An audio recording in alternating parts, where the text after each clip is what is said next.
अखंडं सच्चिदानन्दम् अवाङ्मनसगोचरम् आत्मानम् अखिलाधारम् आश्रये अभीष्टसिद्धये। ओम यथाग्निर्दाहिका शक्ति रामकृष्णे स्थिता हिया सर्वविद्यास्वरूपां तां शारदां प्रणमाम्यहम्।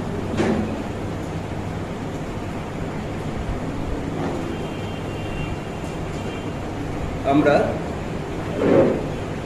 বেদান্তের যে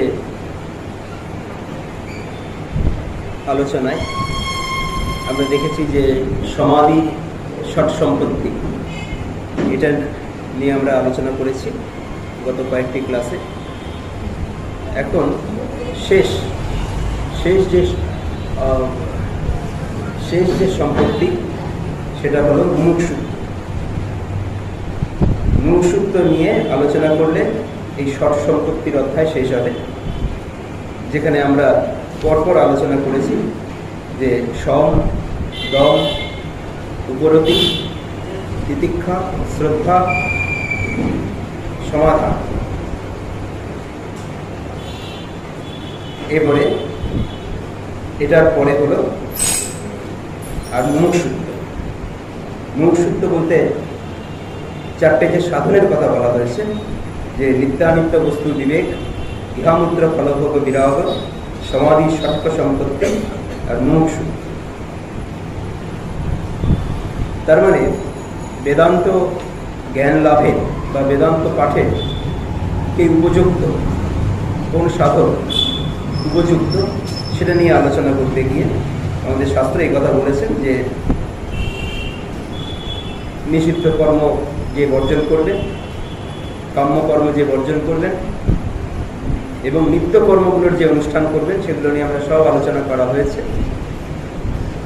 জপ, ধ্যান ইত্যাদি এবং পঞ্চমহাযজ্ঞ ইত্যাদি যিনি অনুষ্ঠান করবেন বা নিয়মিত করেন। তারপরে এগুলো হচ্ছে কর্মের পাঠটা। তারপরে হচ্ছে সাধনা আমরা আলোচনা করেছি, বিচার, কোনটা নিত্য কোনটা অনিত্য বস্তু।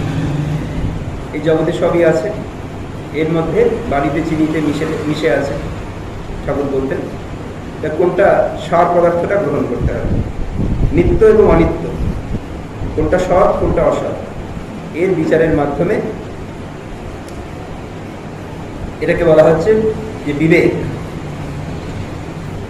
এই বিবেকের দ্বারা তারপরে বৈরাগ্য, অসার বস্তুগুলোর ত্যাগ করতে হবে।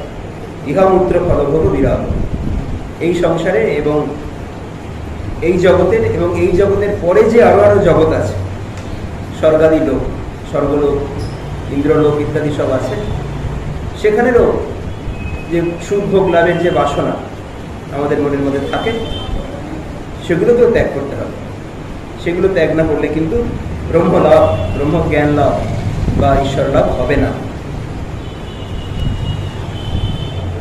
সেগুলোকে বিরাগ হলো, সেগুলোকে ত্যাগ হলো। তারপরে সমাধি ষট সম্পত্তি, এটা নিয়ে আমরা শেষ আলোচনা করেছিলাম যে সম, মনের সংযম, দম, ইন্দ্রিয় সমূহের সংযম, তারপর উপরতি, যাতে আবার কোনটা পুনরায় বিষয়ে ধাবিত না হয়, তিতিক্ষা, সেটা নিয়ে আমরা গত ক্লাসে আলোচনা করেছি। তিতিক্ষা, তারপর সমাধান, তারপরে শ্রদ্ধা, তারপরে যেটা আসছে চতুর্থ সাধন বা মুমুক্ষুত্ব।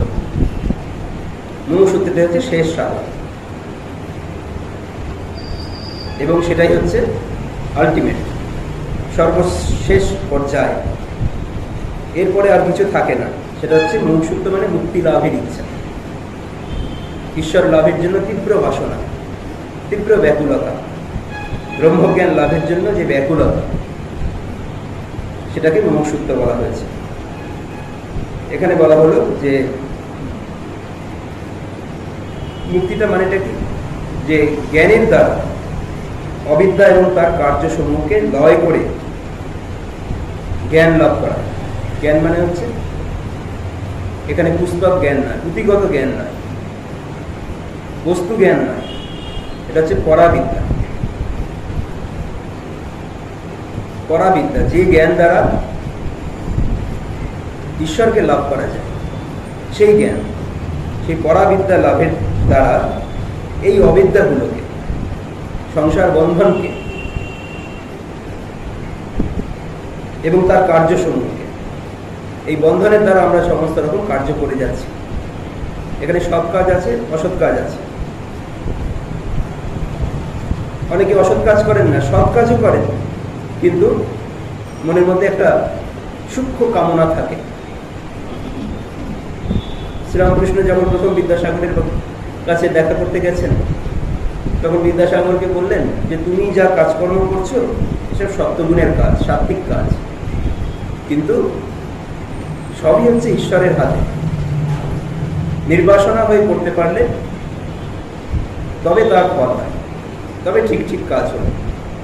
অর্থাৎ আমি করছি এই কর্তৃত্বাভিমান যদি না রেখে এই সমস্ত এই দয়াসাগর বলা হয় তাকে, বিদ্যাসাগর। কিন্তু ঠাকুর এই কথা বললেন যে সেগুলো সব সাত্বিক কর্ম ঠিকই, যদি ঈশ্বরের পায়ে সব কর্মের ফলের সমর্পণ করে দেওয়া যায়। কিন্তু মনের মধ্যে যদি নাম যশের আকাঙ্ক্ষা থাকে, তাহলে সেই কর্ম আমাদের এই মুক্তির বা মুক্তি লাভে, ঈশ্বর লাভের পথে অন্তরায় হয়। যদিও সাত্বিক কর্ম, কিন্তু তবুও কিন্তু আমাদের মুক্তিপথের অন্তরায়, কারণ তার মধ্যে আমার নিজের কর্তৃত্বাভিমান প্রকাশ পাচ্ছে। যদিও দয়া করছি মানুষের, চ্যারিটি করছি, সমস্ত কিছু করছি, কিন্তু সেটা ঠিক ঠিকভাবে নারায়ণ সেবা জ্ঞানে হচ্ছে না। তাই জন্য এই যে স্বামীজি যে কর্মের প্রচলন করলেন, এখানে কিন্তু সাত্বিক কর্মও ঠিক নয়, শুধু সেবা, ভগবত বুদ্ধিতে জীবের সেবা, ভগবত বুদ্ধিতে জীবের সেবা। এখানে নাম যশের কোনো ব্যাপারই নেই। তাই জন্য বলছেন যে অবিদ্যা এবং তার কার্যসমূহ। অবিদ্যা মানে হচ্ছে আমার নিজের, সাধকের নিজের সংসারের প্রতি আসক্তি, বিষয়ের প্রতি আসক্তি। হয় কোনো দ্রব্য হতে পারে, আর নয়তো সূক্ষ্ম সমস্ত বাসনাগুলো, এই লোকমান্য হওয়ার ইচ্ছা, নাম যশ পাওয়ার ইচ্ছা, নিজেকে জাহির করার ইচ্ছা প্রত্যেকটা কাজে, এগুলো হচ্ছে অবিদ্যা।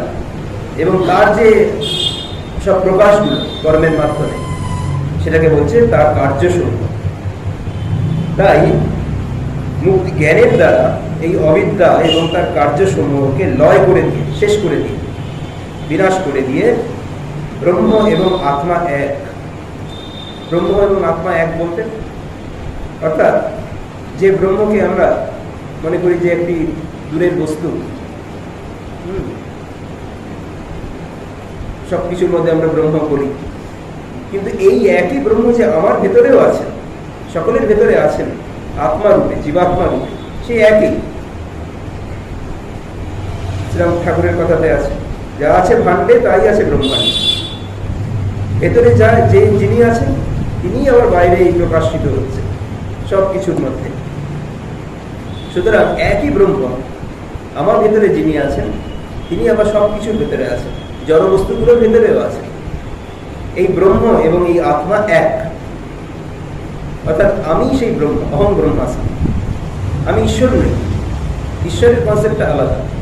আমাকে নিজেকে ঈশ্বর বলা হচ্ছে না, কিন্তু আমি সেই ব্রহ্ম, ব্রহ্মের স্বরূপ, আমার ভেতরে সেই ব্রহ্মই আছেন। এটা সবসময় সজাগভাবে, এই সম্বন্ধে সবসময় সজাগ থাকা,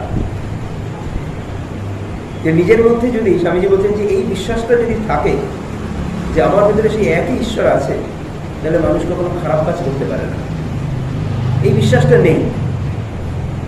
শ্রীরামকৃষ্ণ তাই জন্য ওই কথাটাকে খুব ঘৃণা করতেন, যে আমি পাপী, আমি পাপী, আমি পাপী বলাটা খুব ঘৃণা করতেন।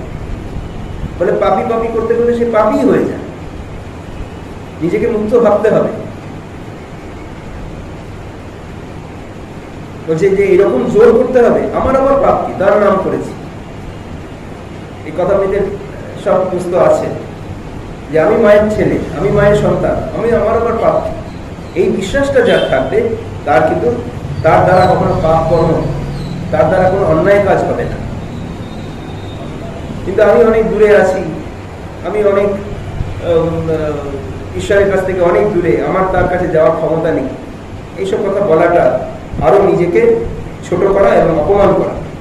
সুতরাং তার দ্বারা কিন্তু এই যে জ্ঞান, ব্রহ্মজ্ঞান লাভ, ব্রহ্ম এবং আত্মা যে অভেদ, যে এক, এটা কিন্তু তার দ্বারা বোঝা তার কাছে দুরূহ ব্যাপার। সুতরাং মুক্তিটা মানেটা কি? বলছে জ্ঞানের দ্বারা অবিদ্যা এবং তার কার্যসমূহকে লয় করে দিয়ে, বিনাশ করে দিয়ে ব্রহ্ম এবং আত্মা এক, অর্থাৎ যে ব্রহ্ম সর্বব্যাপী সেই ব্রহ্মই আমার ভেতরে আছেন। এটি দুটি অভেদ, এক, আলাদা কিছু নয়। ওটি আলাদা, এটা আলাদা, এটা এরকম নয়। এইভাবে অবস্থান করা এবং সকল কাজকর্ম তার সেবা জ্ঞানে করা, সর্বভূতে ব্রহ্মকে দেখে তার সেই ব্রহ্মের সেবা করা, ব্রহ্ম বুদ্ধিতে কাজ করা, ঈশ্বর বুদ্ধিতে কাজ করা, এটি হচ্ছে মুমুক্ষুত্ব। সকল কামনা দূর হলেই জীব অমৃত হয়। সকল কামনা যখন দূর হয়ে যায় হৃদয়ে, তখনই জীব অমৃত হয়। বৃহদারণ্যকোপনিষদে আছে, যদা সর্বে প্রমুচ্যন্তে কামা ये अस्य हृदि स्थिता ততো মৃত্যু অমৃত ভবতি। অর্থাৎ মৃত্যু মানে হচ্ছে এই মরণশীল জীব, জীব মাত্রই মরণশীল, এই দেহটার নাশ হয়। কিন্তু বলছে যে এই মরণশীল জীবও, এই জীবাত্মাও অমৃত হয় কখন? অর্থাৎ অমৃতত্ব লাভ করে, জন্ম মৃত্যুর পারে যায়, সে অমর হয় কখন? বলছে যে যখন হৃদয়ে সকল কামনা নিবৃত্ত হয়। সকল বস্তু বা বিষয়ের প্রতি, দ্রব্যের প্রতি আমাদের যে একটা স্বাভাবিক আকর্ষণ, অ্যাট্রাকশন, অ্যাটাচমেন্ট, এটা যখন চলে যায়, তখন আর এই জন্ম মৃত্যুর পারে যাওয়া যায়, অমরত্ব লাভ করা যায়। তখন সমস্ত কিছু তার ঈশ্বরের হাতে, ঈশ্বরের খেলা। তখন জন্ম মৃত্যুকে আর দুঃখদায়ক বলে মনে হয় না। যদি জ্ঞানী ব্যক্তির জন্ম হয়, সে মনে করে যে একটা খেলা, মহামায়ার খেলা বলে সে জ্ঞান করে। তখন স্বামীজির মতো সে বলতে পারে যে একটি মানুষের মুক্তির জন্য আমি লাখ লাখ বার জন্মাতে পারি, কিন্তু আমরা বারবার জন্মাতে ভয় পাই। মা এই কথা বলছেন, মা পরে এই কথা শুনে, স্বামীজির এই কথা শুনে বলছেন, তাই তো জ্ঞানীর আবার ভয় কি? যে একবার এই জ্ঞানটা লাভ করেছে, যে মুমুক্ষুত্ব যার মধ্যে একেবারে দৃঢ়ভাবে হৃদয়ের মধ্যে গ্রথিত হয়ে আছে এই ভাব, মুমুক্ষুত্বের ভাব, তার আর কোনো ভয় থাকে না। ঠাকুরের কথায় যে ওই যে গোলকধাম খেলায় বা গুটি, যখন দাবার গুটি খেলছে, সে একেবারে চালগুলো একেবারে বলে দিতে পারে, বা পাশা খেলছে, যা বলবে সেই দানটাই পড়বে, সঙ্গে সঙ্গে চিকে উঠে যাবে। এই হচ্ছে পাকা খেলোয়াড়। কিন্তু সাধারণ জীব কি হয়? জন্মগ্রহণ করতে ভয় পায়। যদি আবার আসক্তিতে জড়িয়ে পড়ি, বা যদি আবার আমার প্রাপ্তি যে জিনিসগুলো, আমার যা ইচ্ছাগুলো আছে সেগুলো যদি পূর্ণ না হয়, ভীত হয়। কিন্তু যে একবার ওই জ্ঞানটা লাভ করেছে, তার কাছে জন্ম মৃত্যুটা একটা তুচ্ছ ব্যাপার, অবহেলার ব্যাপার একটা। সেটা কখন হয়? যখন সে সকল কামনাকে জয় করতে পেরেছে, অবিদ্যাকে জয় করতে পেরেছে, যার অবিদ্যা নাশ হয়েছে, যে সেই জ্ঞানটা লাভ করতে পেরেছে, ব্রহ্মজ্ঞান লাভ করতে পেরেছে। তাহলে বলছেন যে হৃদয়স্থ সকল কামনা ইয়ারা সর্বে প্রমুচ্যন্তে কামা, যে অস্য হৃদি স্থিতা, এই হৃদয়ে অবস্থিত সকল প্রকার কাম বা কামনা বাসনা যখন দূর হয়ে যায়, তখন এই মরণশীল জীব মৃত্যুহীন। এইবার এই যে মুমুক্ষুত্ব বা সংসার বন্ধন হতে মুক্তি লাভের যে ইচ্ছা, এটাকেই বলা হচ্ছে যে এই সর্বশেষ সাধনা। শঙ্করাচার্য তার বিবেক চূড়ামণিতে বলছেন যে দুর্লভম ত্রয়মে বৈতা দেবানুগ্রহ হেতুকম মনুষ্যত্বম মুমুক্ষুত্বম মহাপুরুষ সংসারে। এই তিনটে জিনিস জগতে দুর্লভ, কোনটা? এটা যে মনুষ্য, অর্থাৎ মানুষ হয়ে জন্মগ্রহণ করা। লক্ষ লক্ষ জীবকুল আছে, পক্ষীকুল আছে, বৃক্ষকুল আছে, এগুলো সবই কিন্তু প্রাণী, সবই কিন্তু জীব। এটা বৃক্ষ হয়ে আছে, পশু পাখি হয়ে আছে, কত বেশি, এই জন্যই বেশি। ওইসব প্রাণীর মানে নাম্বারই বেশি, মানুষের কটা সারা পৃথিবীতে। কিন্তু অনেক জন্মের পরে সে উন্নত জীব হয়, মনুষ্য দেহ ধারণ করে। কিন্তু তার মধ্যে আবার মনুষ্য দেহ ধারণ তো অনেকেই করে। জঙ্গলে যারা থাকে জঙ্গলি মানবও আছে। তারপরে এই সভ্য সমাজেও দেখি যারা বাইরে থেকে জঙ্গলি নয়, ভেতর থেকে কেমন যেন, হ্যাঁ, ভেতর থেকে তাদের ভদ্র বলা যায় না, তো ওই রকম মানুষও আছে। তো ওইসব জন্মগুলো অতিক্রম করে এসে যখন সে উন্নততর জন্ম লাভ করে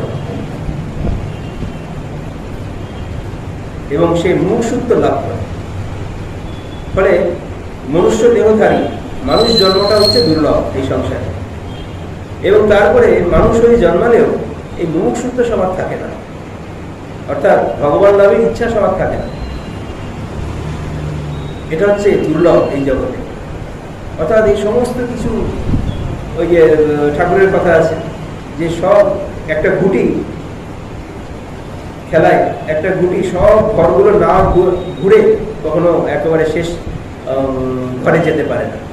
সুতরাং মানুষেরও সব এই জগতের কামনা বাসনাগুলো পূর্ণ না হলে সে কখনো মুমুক্ষুত্ব লাভ করতে পারে না। সব জন্মগুলো দেখে নিতে হবে, কখনো রাজার ঘরে জন্মাবে, কখনো দরিদ্রের ঘরে জন্মাবে, হ্যাঁ, ছোট বড় সমস্ত কিছু জন্ম তার ঘুরতে হবে। সমস্ত কিছু ঘুরে গিয়ে তবে সে মুমুক্ষুত্ব লাভ করবে।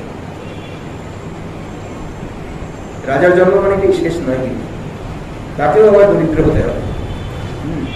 কিন্তু মুমুক্ষুত্ব মানে সেই শঙ্করাচার্যের স্তবে আছে। মুমুক্ষুত্ব কিরকম?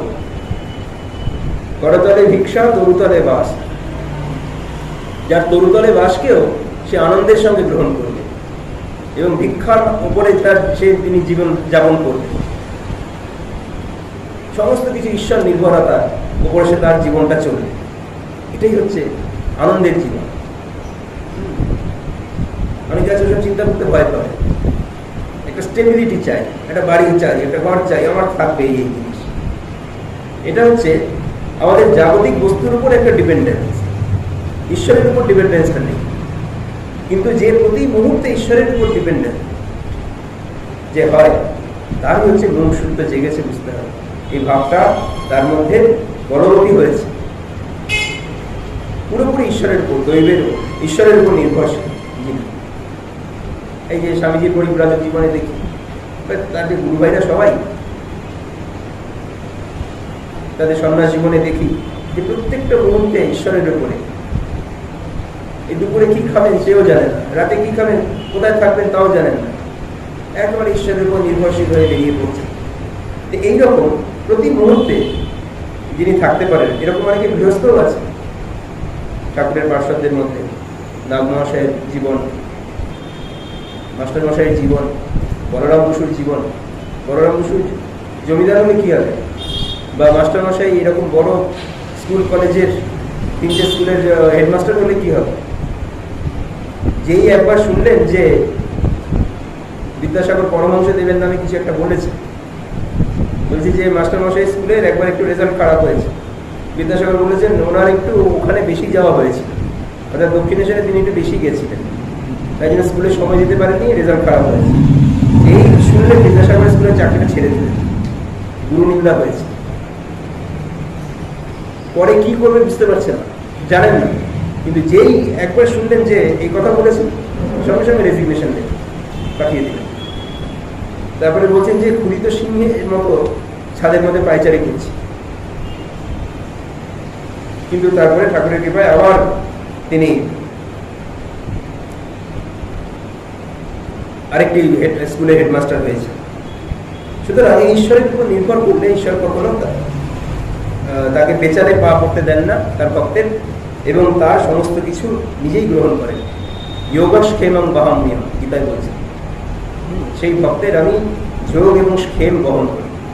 যোগ মানে হচ্ছে কোনো বস্তু প্রাপ্তি, এটাকে বলা হয় যোগ। কারো একটা অর্থ প্রাপ্তি হলো, কারো কত কিছু প্রাপ্তি হয়, এটাকে যোগ। কিন্তু যোগ হলেই শুধু হয় না, প্রাপ্তি হলো আবার দুদিন পরে হারিয়ে গেল, তাই জন্য সেটাকে ধরে রাখতে হবে। এটাও কিন্তু তিনিই বহন করেন, ঈশ্বরই বহন করেন। তাকে বলা হয় ক্ষেম, অপ্রাপ্ত বস্তুর প্রাপ্তি এবং প্রাপ্ত বস্তুর রক্ষা, যোগ এবং ক্ষেম। অর্থ এলো, অর্থ আবার জলের মধ্যে চলে গেল, লাভ হলো না কিছু। সুতরাং ঈশ্বরের শরণাগত হলে তিনি যেমন অপ্রাপ্ত বস্তু যেটা দরকার আমার জন্য, সেটা তিনি যেমন দান করেন এবং সেটাকে আবার রক্ষাও করেন। সেটা সাধারণ মানুষের পক্ষে সম্ভব না।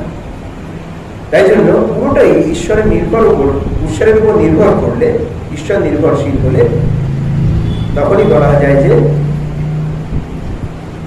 মুমুক্ষুত্ব লাভ হয়েছে এবং ঈশ্বরের উপর শরণাগতির একটা ভাব এসেছে। এবং অনাত্ম বিষয়ে যে ইচ্ছাকে, যে কামনা বাসনা যাকে বলে, সেটা দূরীভূত হয়েছে, সেটা দূর হয়েছে। তারপরে বলছেন যে আচ্ছা, যদি বলো যে এই যে যদা সর্বে প্রমুচ্যন্তে কামা ইয়াস্য হৃদিস্থিতা, এই সকল প্রকার কামনা বাসনা দূর হয়ে যাবে, তখন সে মুক্তির, তাকে মুমুক্ষুত্ব বলা হয়। সেই মোক্ষ লাভের উপযুক্ত, মোক্ষ লাভের তিনি উপযুক্ত। তাহলে এই যে মুমুক্ষুত্ব মানে কি? মুক্তি লাভের ইচ্ছা। এখন আরেকটা প্রশ্ন তো হতে পারে, যে এটাও তো একটা ইচ্ছা, সমস্ত ইচ্ছা দূর হলে আমার মোক্ষ লাভের অধিকারী হলাম। এই যে মুক্তি লাভের যে ইচ্ছা, এটাও তো একটা ইচ্ছা, এটা থাকলে কি করে হচ্ছে? একটা প্রশ্ন উঠতে পারে। তখন বলতে হবে যে না, এই ইচ্ছাটাকে ওই জাগতিক বিষয়ের যে ইচ্ছা, এটার সঙ্গে তুলনা করা যায় না, এটার সঙ্গে এটা তুলনীয় নয়। যেমন ঠাকুর বলতেন যে হিংচে শাকের মধ্যে নয়, মিছরি মিষ্টির মধ্যে নয়। হ্যাঁ, তেমনি ভগবানকে লাভ করার বাসনা, ঈশ্বরের ভক্তি লাভ করার বাসনা, এটা কিন্তু বাসনার মধ্যে নয়। এটা লাভ করলে জীব অমৃত হয়, এটাকে বাসনা বলা যাবে না। যেমন কি মিছরি কিন্তু মিষ্টি, কিন্তু মিষ্টি খেলে অম্বল হয়, কিন্তু মিছরি খেলে কিন্তু অম্বল হয় না। শাক খেলে অন্যান্য সমস্ত সাইড এফেক্ট আছে, কিন্তু হিংচে খেলে কিন্তু কিছু হয় না। হিংসে হচ্ছে পিত্তনাশক। তাই জন্য বলছেন যে এই মুমুক্ষুত্ব বা ভক্তি লাভ, ভক্তির যে কামনা, ঈশ্বরের ভক্তি লাভ করবো, ঠাকুর বলছেন যে ঈশ্বরের কাছে প্রার্থনা করতে হয় ভক্তি লাভের জন্য। তোমার পাদপথে ভক্তি দাও, তো এটাও তো চাইছে। বলছেন যে ধন চাইবো না, হ্যাঁ, আর কিছু চাইবো না, জাগতিক বিষয়গুলোকে চাইবো না, তো শুধু ভক্তি দাও দাও করছি, এটাও তো চাইছি। বলছে এই চাওয়াতে কোনো দোষ থাকে না, এটা হচ্ছে বৈধ চাওয়া, এটা চাইতেই হবে। যেমন হিংসে শাকের মধ্যে নয়। তাই জন্য মুমুক্ষুত্ব বা মুক্তির কামনা যেটা, সেই কামনা কিন্তু মানুষকে আরো উন্নত করে, মানুষকে ঠিক পথে এগিয়ে নেয়, এগিয়ে নিয়ে যায়। এই কামনা কখনো ক্ষতি করে না। বলছেন যে এরকম আছে বৃহদারণ্যক উপনিষদে, অকামায় মান ইয়ঃ অকাম নিষ্কাম আত্মকাম আত্মকাম। এইভাবে আত্মকামকে অকাম নিষ্কাম বলা হয়েছে। অর্থাৎ আত্মকাম মানে সেই যে আত্মার যে অনুভূতি লাভের যে বাসনা, অর্থাৎ ব্রহ্মজ্ঞান লাভের যে বাসনা, সেটাকে অকাম বলা হয়েছে, সেটাকে নিষ্কাম বলা হয়েছে। অর্থাৎ সেটা কামনার মধ্যে নয়। ঈশ্বরকে দর্শন লাভ করার যে বাসনা, সেটা বাসনার মধ্যে পড়ে না, সেই কামনা কামনার মধ্যে পড়ে না। তারপরে এটা গেল যে মুমুক্ষুত্ব। তারপরে যে এই বলছেন যে অধিকারীর যে গুণগুলো আমরা যে এতদিন ধরে আলোচনা করছি, তার একটা উপসংহার, একটা জিস্ট আকারে একটা শ্লোকের মধ্যে বলছেন যে এবং ভূত প্রমাতা অধিকারী শান্ত দান্ত ইত্যাদি শ্রুতে। তাহলে কারা ব্রহ্মজ্ঞান লাভ করবে? এইরকম যারা অধিকারী, এই কর্মাদি, নিষিদ্ধ কর্মাদি ত্যাগ করেছেন, কাম্য কর্মাদি ত্যাগ করেছেন, দেব বিহিত কর্মগুলো করে যাচ্ছেন এখনো। নিত্যকর্ম, নৈমিত্তিক কর্ম, প্রাত্যহিক কর্ম, যজ্ঞাদি, পঞ্চভূত যজ্ঞ, পঞ্চ মহাযজ্ঞ ইত্যাদি করে যাচ্ছেন। তারপরে এই সাধনা চতুষ্টায় তিনি করছেন, সমাধি ষট সম্পত্তি লাভ করেছেন। এই রকম শান্ত দান্ত, মানে সম দমের অধিকারী যিনি, একে বলা হচ্ছে শান্ত। আর দমের অধিকারী যিনি, তিনি হচ্ছেন দান্ত। সমের অধিকারী যিনি, তিনি শান্ত। দমের অধিকারী যিনি, অর্থাৎ দম যিনি অর্জন করেছেন, যার ইন্দ্রিয় সমূহ শান্ত হয়েছে, মন যার শান্ত হয়েছে, এরকম এটা বৃহদারণ্যক উপনিষদে আছে। এবং ভূত প্রমাতার অধিকারী শান্ত এবং দান্ত হয়েছে। উক্তশ্চ কি বলা হয়েছে? শঙ্করাচার্যের যে উপদেশ সাহসী, সেখানে বলা হয়েছে শিষ্য কেমন হবে, শিষ্যের লক্ষণটা কি। গুরুর অনেক যেমন লক্ষণ আছে, গুরুকে ঠাকুর বলছেন গুরুকে দেখে নিতে হয়। ঠাকুরকে যখন শিষ্যরা দেখে নিতেন, বাচ্চা পরীক্ষা করতেন, তখন ঠাকুর খুব তাদের উৎসাহ দিতেন, খুব আনন্দ করতেন, এরকম দেখে নিবি, চিনে নিবি। কিন্তু শিষ্যেরও কিন্তু অনেক লক্ষণ আছে, সেটা ঠাকুরও তাদের কিন্তু বাছাই করে, মা বলছেন না যে আমার কাছে একেবারে পিঁপড়ের সার পাঠিয়ে দিয়েছে, আর তিনি একেবারে বাছাই করে ছেড়ে বেছে একেবারে ভালো ভালো জিনিসগুলোকে নিয়েছে। হ্যাঁ, 16টা মাত্র, হ্যাঁ মাত্র 16টা। তার মধ্যে আবার বিহিদেরও আবার কত বাছাই করে, এটা না ওটা না। যাদের আসছে, যাদের তারাবেন ভাবছেন, ওই যে তোমরা দেখো ওই বিল্ডিং টিল্ডিং দেখো, যাও ওই কালীবাড়ির বিল্ডিং টিল্ডিং সব দেখো, এরকম বলছি। ঘরের মধ্যে রাখছেন না বেশিক্ষণ, পাঠিয়ে দিতে পারলে বাস। এদিকে টিপে ওদিকে টিপে, হাতটা টিপছেন, মাথাটা দেখছেন কেমন, স্কাল দেখছেন, হাত দেখছেন, এইসব দেখে কে হতে পারবে, কার ধর্ম একটা লাভ হবে, ওইসব দেখে দেখে তিনি নিচ্ছেন। তা বলছেন যে সেই রকম গুরু কিন্তু শিষ্যকে ঝাড়াই বাছাই করে নেবেন। সেই শিষ্য কেমন হবে? যে প্রশান্ত চিত্তায় জিতেন্দ্রিয়ায় চ প্রক্ষীণ দোষায় যথোক্তকারিণে গুণান্বিতায় অনুগতায় সর্বদা প্রদেয়মেত সকলং মুমুক্ষুদে। সেই রকম মুমুক্ষু শিষ্য হতে হবে। কিরকম মুমুক্ষু শিষ্য হবে এবং কে যথার্থ অধিকারী? বেদান্তে বলা হয়েছে যে, বেদে যেমন বলা হয়েছে যে শান্ত, অর্থাৎ যিনি সমকে যিনি অর্জন করেছেন, দান্ত যিনি দমকে অর্জন করেছেন, উপরত যিনি উপরতিকে অর্জন করেছেন, আমরা সব আলোচনা করেছি। যিনি তিতিক্ষাবান, তিতিক্ষা শক্তি যার আছে, সহজে চঞ্চল হয় না, শীত উষ্ণ ইত্যাদিতে সহজে যে চঞ্চল হয় না, অচঞ্চল ব্যক্তি, ধীর স্থির এরকম হবে শিষ্য, একাগ্র চিত্ত হবে। অর্জুনের কথা মনে পড়ে, একাগ্র, ওই পাখিটার দিকে তাকাও, পাখিটার দিকেই তাকাচ্ছে, গুরু যেমন বলছেন সেটাই দেখছে। পাখিকে দেখছে, ওই হ্যাঁ পাখিকে দেখছে, পাখির চোখটা দেখছে, এবার চোখটাই দেখছে। সেই রকম একাগ্র চিত্ত ব্যক্তি হবে শিষ্য, হয়ে আত্মাতেই আত্মদর্শন করবে। এটা হচ্ছে উপনিষদের কথা, বেদের কথা। এইবার স্মৃতিতে বলা হয়েছে যে শান্ত দান্ত প্রশান্ত চিত্তায়, অর্থাৎ যার মন একেবারে, যার মন এবং চিত্ত ইন্দ্রিয় সমূহ সব শান্ত হয়ে গেছে, জিতেন্দ্রিয়ায় ইন্দ্রিয় সমূহ যিনি দমন করেছেন, প্রক্ষীণ দোষায়, প্রক্ষীণ মানে পাপ, যা এই দোষ সমূহ যার ক্ষীণ হয়ে গেছে, যার পাপ একেবারে নেই, যার মনে ক্ষীণ পাপা তৈর্বিদ্যামাং সোমপা পূত পাপা যজ্ঞৈরিष्ट्वा সর্গতিং প্রার্থয়ন্তে, গীতায় আছে। তে পুণ্যমাসাদ্য সুরেন্দ্র লোকম অশ্নন্তি বিদ্যান দিবিদেব ভোগান।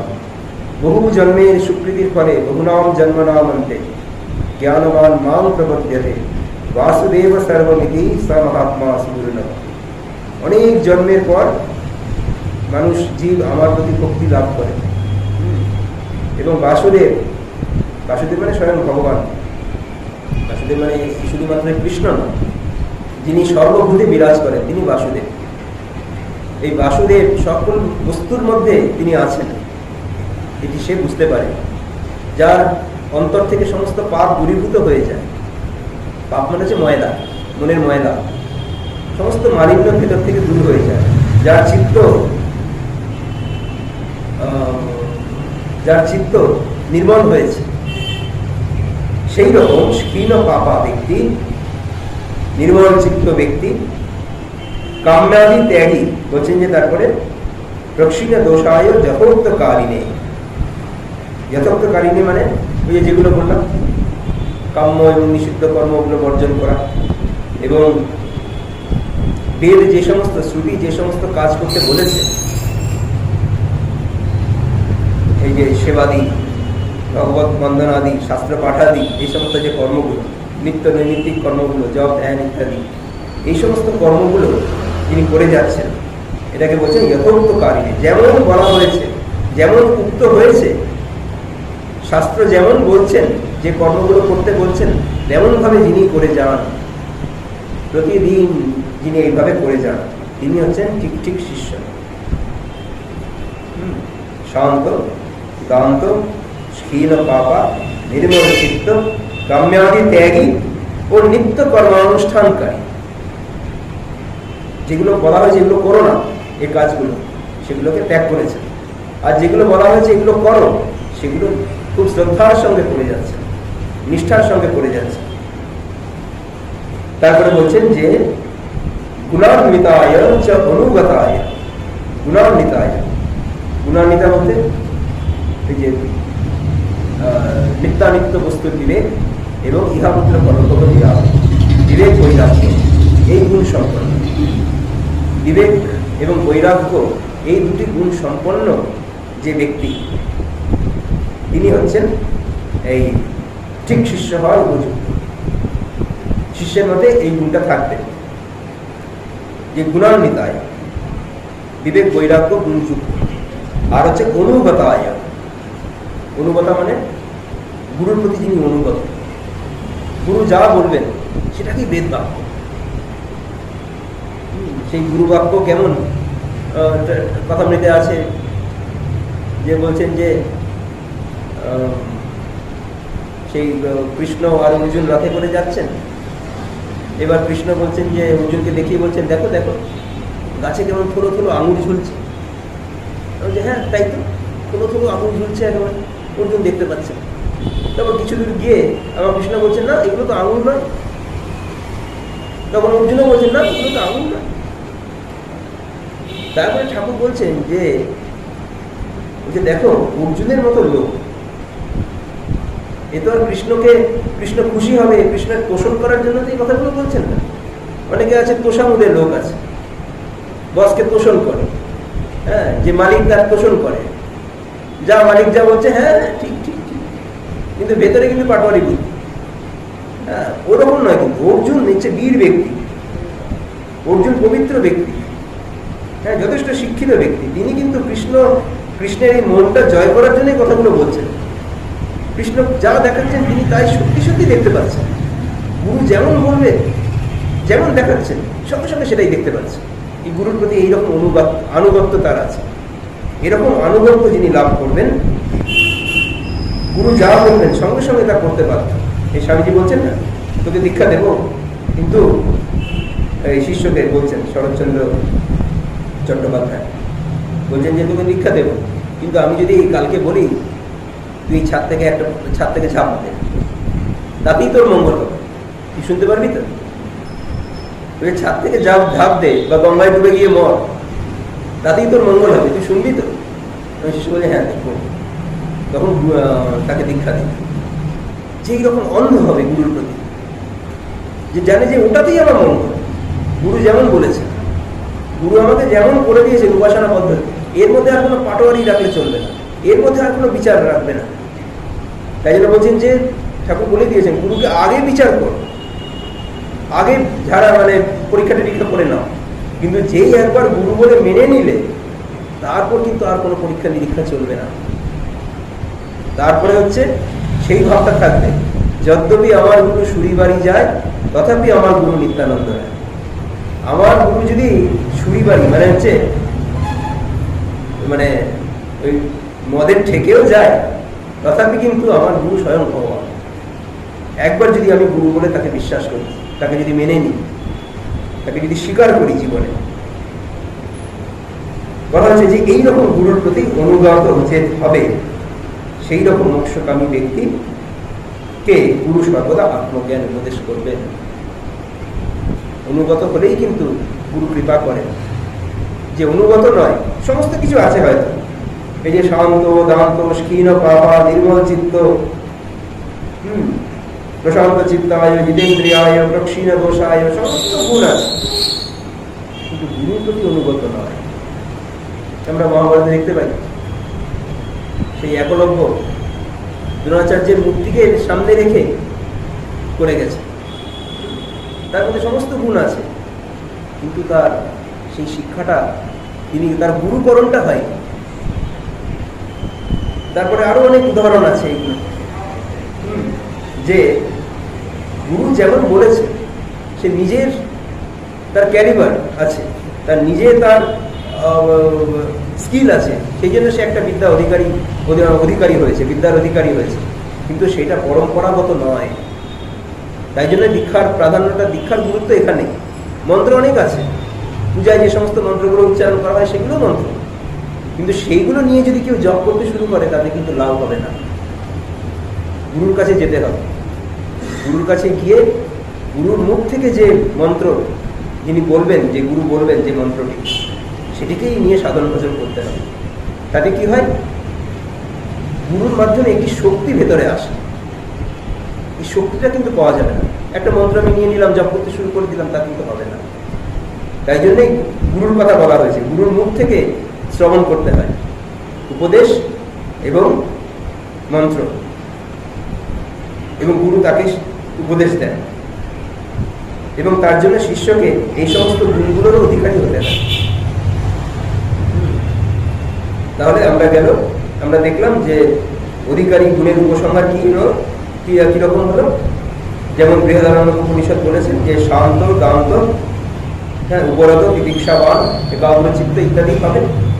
আর স্মৃতি বলেছেন উপদেশের সহস্রীতে আছে যে প্রশান্ত চিত্তায় জিতেন্দ্রিয়ায় ইত্যাদি, এই সমস্ত গুণগুলো যার থাকবে, এবং অনুগতায়, এটা হচ্ছে লাস্ট, সর্বশেষ, গুরুর প্রতি একটা আনুগত্য থাকবে, তাহলে কিন্তু গুরু কৃপা করেন। শ্রদ্ধাবান লভতে জ্ঞানম, গীতায় ভগবান বলছেন শ্রদ্ধাবান লভতে জ্ঞানম।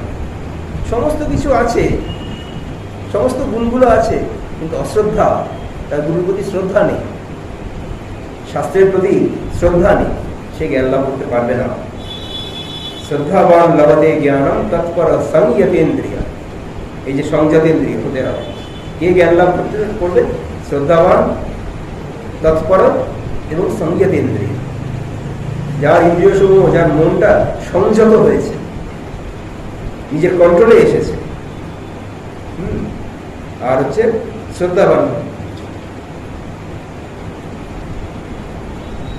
এইরকম ব্যক্তিকে গুরু আত্মজ্ঞান উপদেশ করবেন, অর্থাৎ বেদান্ত যে ব্রহ্মজ্ঞান, আত্মজ্ঞান বা ব্রহ্মজ্ঞান গুরু উপদেশ করবেন। এই জ্ঞান হচ্ছে অধিকারী। এই এতদিন ধরে আমরা যে আলোচনা করছি সেটা হচ্ছে কে বেদান্ত চর্চা বা ব্রহ্মজ্ঞান লাভে, বেদান্ত জ্ঞান লাভে উপযুক্ত কে, দীর্ঘ আলোচনা। এত কিছুর পরে এইবার বেদান্ত পাঠের বিষয়ে আসছে। বিষয়টা কি? আমরা যে বেদান্ত নিয়ে যে আলোচনা করছি বা ব্রহ্ম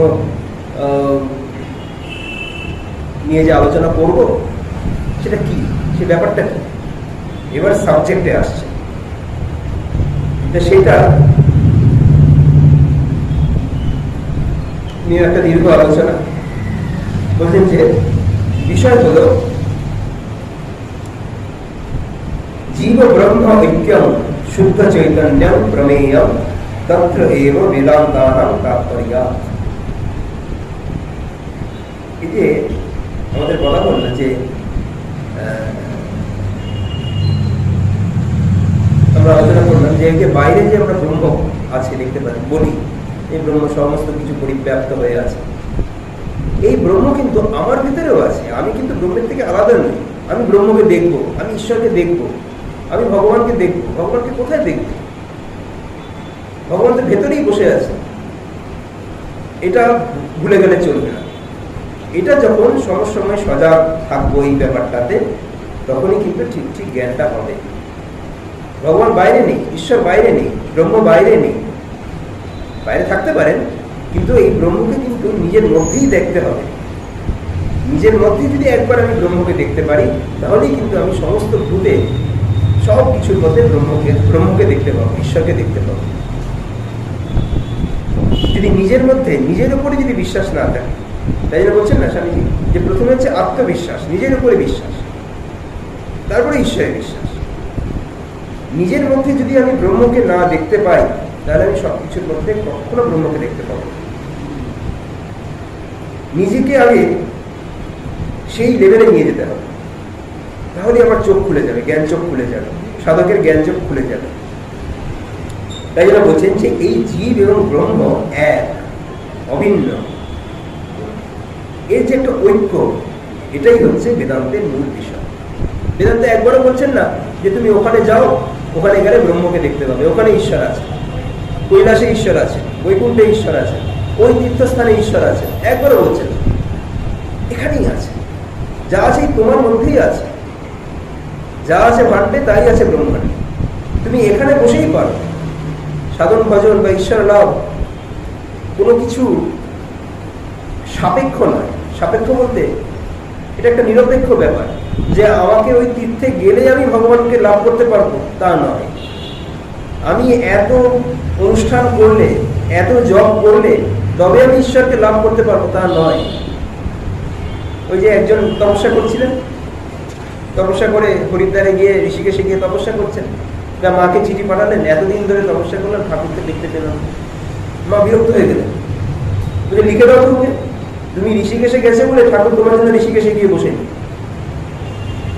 অর্থাৎ তুমি জব ধ্যান করবে, তুমি সাধন ভজন করবে, সেটা তোমার ব্যাপার। এইবার ঈশ্বর কবে তোমাকে দেখা দেবে সেটা ঈশ্বরের ব্যাপার, তুমি তোমার কাজ করে যাও। আমি এত করলাম শান্তি পাচ্ছি না, এত জব করলাম শান্তি পাচ্ছি, দীক্ষা নিয়ে কি লাভ হলো? প্রশ্ন ওঠে।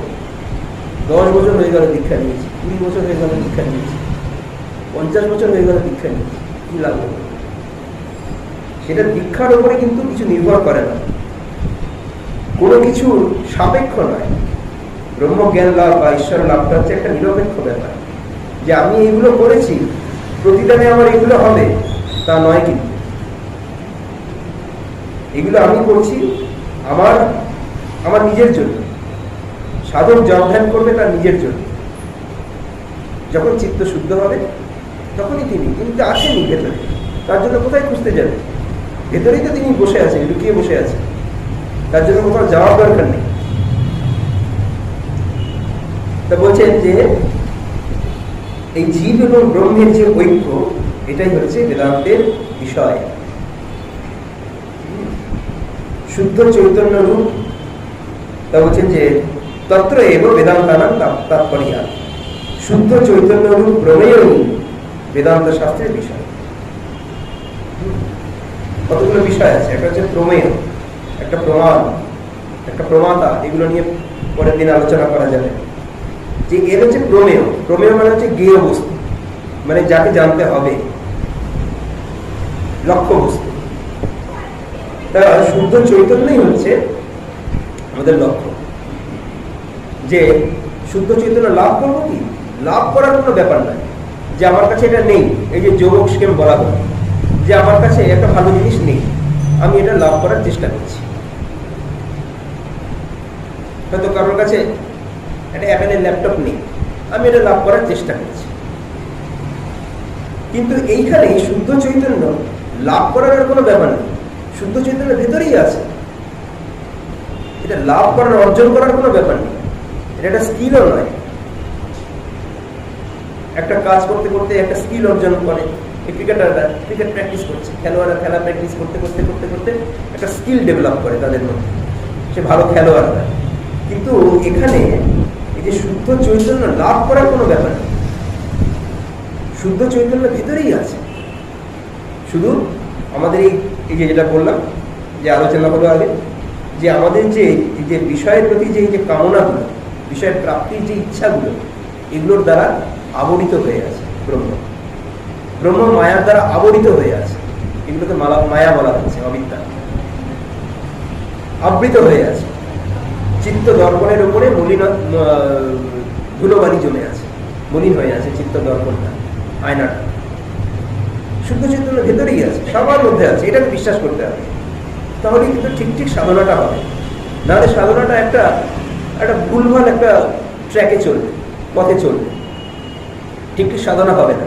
যতক্ষণ না বিশ্বাস করবো আমার ভেতরে ঈশ্বর আছে, তো যদি এটা বিশ্বাসটা না হয়, তখন আমরা তীর্থ গমনটাকেই আমরা সাধনা বলে মনে করব, আমরা এই উপবাসটাকেই আমরা সাধনা বলে মনে করব, এই সমস্ত এক গাদা কর্মের অনুষ্ঠানকেই আমরা সাধনা বলে মনে করব। কিন্তু এটা কিন্তু সাধনা নয়। ঠিক ঠিক সাধনা এটা করতে পারে, এটা করতে হবে, এগুলো করতে হবে, কিন্তু ঠিক ঠিক সাধনা কোনটা, যতক্ষণ আমরা বুঝতে পারবো যে ভেতরেই তিনি আছেন, তখনই বুঝতে পারবো আমাকে কি করতে হবে, আর কত বলে দিতে হবে। ঠাকুর বলছেন যে একটু করার পরেই দেখবে মনই বলে দেবে, মনই তখন গুরু হয়ে যাবে। তখন আর বই পাঠ করতে হবে না, আর কারোর কাছে গিয়ে উপদেশও শুনতে হবে না, তখন মন গুরু হয়ে যায়, মনই বলে দেবে এখন এই করো, এখন ওটা করো। তাহলে এটা হচ্ছে প্রমেয় বস্তু, কিন্তু একটু বোঝানোর জন্য বলা হয়েছে শুদ্ধ চৈতন্য হচ্ছে প্রমেয় বস্তু, একে জানার বিষয়, এটি হচ্ছে জানার বিষয়। কিন্তু ব্রহ্ম কখনো বিষয় নয়। যথোদকং শুদ্ধে শুদ্ধম আসিক্তং তাদৃগেব ভবতি। সুন্দর কঠোপনিষদে বলছেন, উদাহরণ দিচ্ছেন, বলছেন যে কিরকম হয়, যিনি ব্রহ্মকে লাভ করেন, ব্রহ্ম জ্ঞান লাভ করেন, তখন কিরকম হয়? তখন কি এই যে আমরা বললাম যে জ্ঞান লাভ করেছি, অর্জন করেছি, একবার করেছি, এই ভাবগুলো কি আসে? বলছে না। তখন এমন হয়, যেমন ধরুন এই গ্লাস থেকেই এক ফোঁটা জল নিলাম বা কয়েক ফোঁটা জল নিলাম, আবার গ্লাসের মধ্যে ঢেলে দিলাম, তখন ওই কয়েক ফোঁটা জলকে কি আর বার করা যাবে আলাদা করে? যাবে না। এই শুদ্ধ জল যেমন শুদ্ধ জলের সঙ্গে পুরোপুরি মিশে যায়, তেমনি ব্রহ্ম জ্ঞান একবার যদি আমাদের লাভ করতে পারি, তখন আমরা ব্রহ্ম হয়ে যাই, মিশে গেল। জলেরও করণ জলে করণ হয়, আর খুঁজে পাওয়া যাবে না, মিশে যায় পুরো। সেখান থেকে আর আমার আইডেন্টিটিকে আলাদা করা যাবে না, সবারই একটা নাম রূপ আছে। কিন্তু যেই ব্রহ্ম জ্ঞান তার মধ্যে উদয় হয়, এরকম লাভ বলতে এখানে আমি বলতে চাই যে উদয় হয়, জ্ঞান যখন মনের মধ্যে উদয় হয় ব্রহ্ম জ্ঞান, তখন কি হয়, এই সেই ব্রহ্মের মধ্যে সব মিশে গেল। আমার আর কোনো সেপারেট একটা আইডেন্টিটি রইল না, আর অস্তিত্ব রইল না। যথোদকং শুদ্ধে শুদ্ধম আসিক্তং তাদৃগেব ভবতি, একেবারে আসিক্ত হয়ে গেল। এবং ব্রহ্মে বিজানত আত্মা ভবতি গৌতম, এই জীবাত্মা ব্রহ্মের মধ্যে তখন লীন হয়ে যায়। আলাদা কোনো ভক্ত ভগবান, এটার মধ্যে কিন্তু আলাদা অস্তিত্ব থাকে, কিন্তু আমি ব্রহ্ম, মানে আমি ব্রহ্মের সেবক বলা যাবে না। ব্রহ্ম বলতে ওরকম কিছু নেই, সব কিছুর মধ্যে ব্রহ্ম আছে। আমি ব্রহ্মের উপাসক এরকম বলা যাবে না, আমি ভগবানের উপাসক বলতে হবে, ঈশ্বরের উপাসক বলতে হবে। কিন্তু যেই বলবো যে ব্রহ্মর কথা বলবো, তখন তুমিও ব্রহ্ম, আমিও ব্রহ্ম। আমার মাঝে যিনি, তোমার মাঝে তিনি, দুলে বাগদি ডোমের মাঝেও তিনি, মায়ের কথা। সাধন ভজন করতে করতে দেখবে আমার মাঝে যিনি, তোমার মাঝে তিনি, দুলে বাগদি ডোমের মাঝেও তিনি। অর্থাৎ সেই যে ব্রহ্ম সব কিছুর মধ্যে আছে, এবং এই জ্ঞানটা যার মধ্যে জাগ্রত হয়, তখন কি হয়, এক হয়ে যায় সব। তখন আর তাকে ওই জীবাত্মাকে আর আলাদা করা যায় না।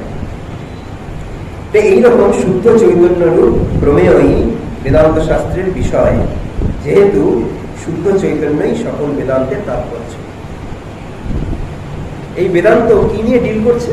এই শুদ্ধ চৈতন্য, একে নিয়ে ডিল করছে, এই ব্রহ্মকে নিয়ে কিন্তু ডিল করছে। এর সম্বন্ধে উপদেশ দিচ্ছেন যে একে ধারণা করো,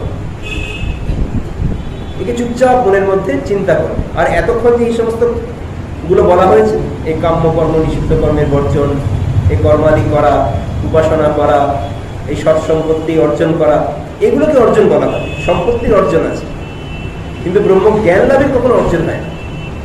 এই ছটা যে সম্পত্তি, সম দম উপরবৃত্তি দীক্ষা, এগুলো হচ্ছে সম্পত্তি। এগুলো হলে কি হয়, ব্রহ্ম জ্ঞান লাভের একজন উপযুক্ত হয়। এগুলোকে অর্জন করতে হবে, এগুলো হচ্ছে সাধন সাপেক্ষ। কিন্তু ব্রহ্ম হচ্ছে কোনো সাপেক্ষ নয়, ব্রহ্ম নিরপেক্ষ। যেই এগুলো অর্জন হলো ঈশ্বরের কৃপায়, দৈবের কৃপায়, একজন ব্রহ্ম জ্ঞানের উদয় হলো তার মধ্যে, মায়ার আবরণটা সরে গেল। তখন দেখলো যে আরে আমার মধ্যে এটাই তো আছে, আমার মধ্যে তো সেই শুদ্ধ চৈতন্য আছে, আর কোথায় খুঁজতে যাবে? এটাই হচ্ছে বেদান্তের প্রতিপাদ্য বিষয়, শুদ্ধ চৈতন্য বা ব্রহ্ম। এটা নিয়ে পরের ক্লাসে আমরা আলোচনা। ওম শান্তি শান্তি শান্তি। হরি ওম তৎসৎ। শ্রীরামকৃষ্ণ।